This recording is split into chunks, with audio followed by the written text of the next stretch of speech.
Tabe, topikana mai George. Sangoma CFMK. Namo hits. Kalipinya vilaje. Fire voice.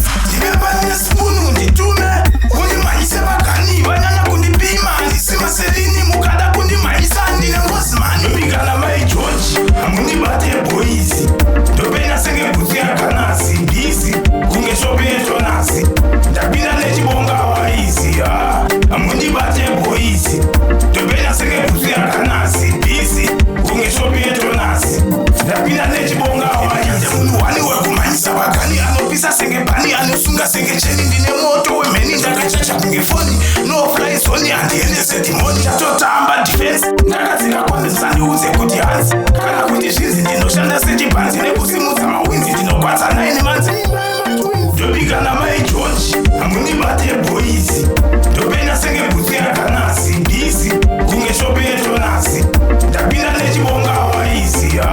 Amundi bate boys. Topena senge kuti akanasi. Busy. Kunge shope etonasi.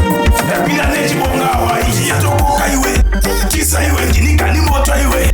Manya iwe kana ndati tame iwe. Unofenda iwe ndinika ni cheki iwe. Kanifuti iwe. Boys. Ndibebanya spunu nditume.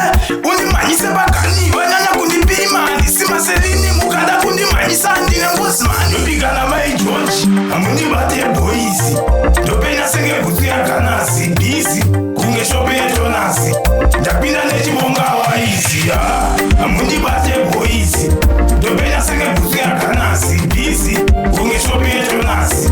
Ndapinda nechibonga wa easy. Mundu wani wekumanyisa bakani. Anopisa senge bani. Anosunga senge cheni. Ndine moto wemeni. Ndakachacha kunge foni. No fly soni. Andiende seti moni. Chatota amba defense. Ndakazika kwanza sandi uze kuti hansi. Kana kuti shinzi ndinoshanda seti panzi. Nekusimudza mawinzi. Ndinokwata 9 months. Topikana mai George. Amundi bate boys. Topena senge kuti akanasi. Busy. Kunge shope etonasi. Tapina nechibonga wa easy. Amundi bate boys. Topena senge kuti akanasi. Busy. Kunge shope etonasi. Tapina nechibonga wa easy. Yatokoka iwe. Kisa iwe ndinika ni moto iwe. Manya iwe kana ndati tame iwe. Unofenda iwe ndinika ni cheki iwe. Kanifuti iwe. Boys. Ndibebanya spunu nditume. Undimanyise bakani. Wanyanya kundipima. Ndisima selini mukada kundimanyisa. Ndine ngosmani.